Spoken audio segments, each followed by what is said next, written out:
Today I'm reviewing the Charlie Chaplin film, The Kid, from 1921. I've been a fan of Charlie Chaplin's silent films forever, and if you haven't figured it out yet, today is the 100-year anniversary of probably the greatest film ever made. So I had to risk the views and some of my animation-loving subscribers to make this once-in-a-lifetime review on a film that is my all-time favorite movie. With all that out of the way, let's jump into this review for the 100-year anniversary of The Kid.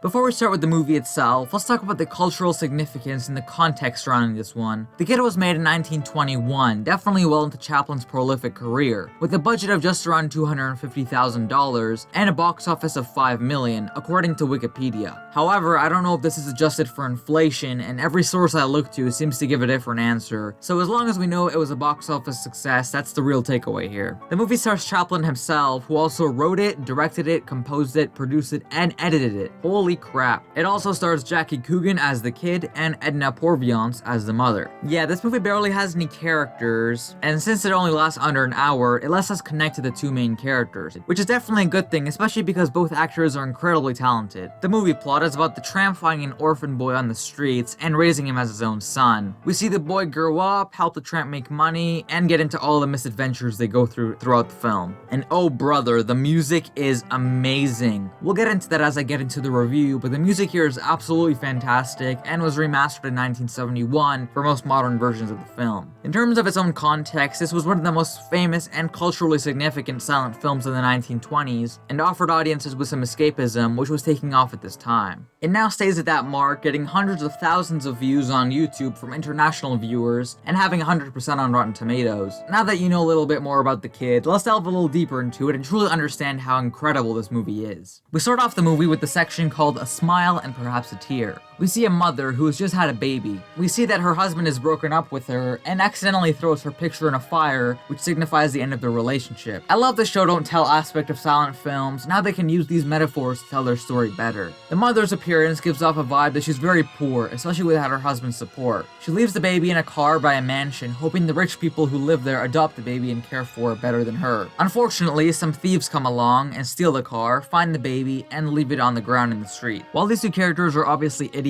their faces and makeup are absolutely hysterical. And we cut to the second scene, introducing us to the tramp on his morning promenade, as they call it. Honestly, just watching a man walk down the street and interact with things is a great way to introduce us to this character. And by the way, the music for this segment in particular would be my favorite from the whole film if it wasn't for one other scene that we'll get to later. And if you haven't noticed yet, all the background music in this video is the same background music you'd hear in the film. Anyway, we see him walking down the road, being his classic, physically funny self, as we see visually that he's very poor, having tattered clothes, dirty hands, ripped gloves, and old cigarettes. He sees the baby, and after trying to get rid of it several times through some funny antics, he sees the note that his mother left, and decides to keep him and be his father. He takes him to his home, and we see how old and broken down his home is, and he names the kid John. Meanwhile, the mother goes back to the mansion, and after finding out the baby was taken, faints, and we cut back to the tramp. We go to the new segment of him raising the baby, as he makes use of what he has to nurture the baby as much as he can, like making a milk bottle out of a kettle or a toilet out of a broken chair. At about 13 minutes in, this movie really takes off as we cut to 5 years later when the kid is older. The music here is another one of my favorites, and is actually the most catchy because I whistled it to myself out of nowhere at least 12 times this week. Now, if you're a movie geek like me, you know that in these black and white movies, the actors always need to put on eyeliner to make their eyes pop out more in the black and white, and sometimes in this movie the kid has a tad too much eyeliner on, and it's really funny to look at. Anyway, we see the kid and the tramp doing their everyday things, and then we cut to them doing their job. Basically, the kid's job is throwing rocks and breaking people's windows, and Chaplin just waltzes down the street with his goofy glass backpack and fixes it for them to make money. It's honestly an ingenious method. I'm surprised no one else has figured this out yet. We see a policeman come behind the kid as he's throwing a rock, and after the kid escapes and comes close to Chaplin, the cop finds out what they're doing and chases them home.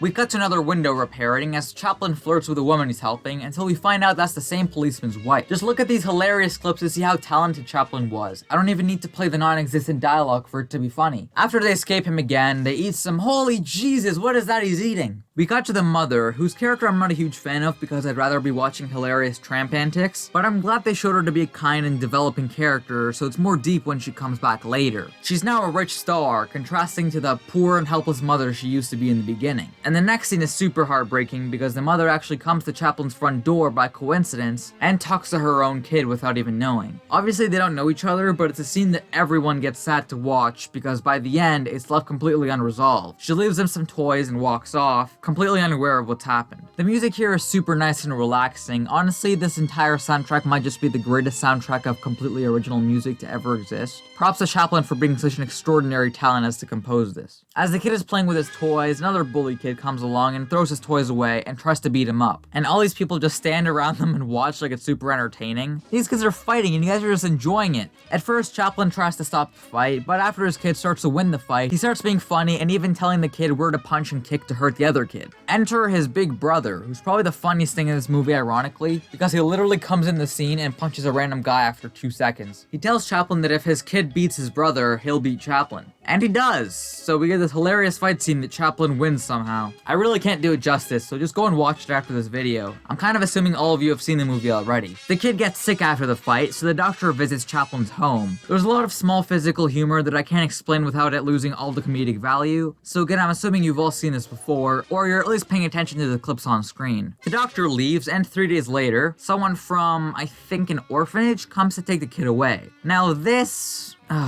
is, in my opinion, the best scene in cinematic history. I know that's a very bold statement, but this scene of the kid being forcefully taken from Chaplin and eventually being chased on the rooftops, accompanied by the best music I've ever heard in my entire life, is spectacular. Seen it or not, after this video or right now, I don't care. Go to YouTube and search Charlie Chaplin the Kid rooftop chase scene and watch it all the way through. It's a heartbreaking scene that is edited, written, and acted so well. The music makes up about 80% of that amazingness though. And yes, it does end with the most amazing eyeliner on any actor in this movie yet. Chaplin scares everyone off, the doctor sees the mother and coincidentally shows her the note she left when she had a baby, and we see Chaplin and the kid go to a shelter to sleep for the night. And my god, this guy who pickpockets Chaplin here has to be my favorite character of all time. Seriously, that's my new Twitter profile picture right there. The shelter owner figures out who they are since they're in the newspaper and takes the kid to the police station quietly. And when Chaplin wakes up, we get this beautiful scene of him turning on all the lights, waking everyone up, and screaming for his son, not caring at all about anyone else. It really shows how much he cares about him, and he doesn't care about anything else. The next morning, we see the mother reunite with the kid as we cut to the weirdest scene in this movie, Dreamland. I personally don't see why the scene is in the movie. Maybe it symbolizes something I don't understand. Maybe they had a budget and felt like making it. I don't know. But after all this crying, it's a really nice change of pace. Moving right past this scene, we do a nice transition back to reality as the policeman takes Chaplin to the mother's house. As he meets the mother, sees the kid again, and the movie comes to a close. And that was The Kid. One of the best movies in cinematic history for sure, if not the very best, and a classic among classics. The soundtrack is incredible, Charlie Chaplin and Jackie Coogan deliver fantastic performances, the comedy is probably Chaplin's best throughout his films, and the writing is flawless. If you haven't seen this movie before, definitely check it out, and before you go, please don't forget to subscribe for more content, although no more content like this. But if you want a selection of my best videos, I have a whole playlist dedicated to that. And as always, thank you so much for watching, and I'll see you beautiful ladies and jellyfish next time. Shalom!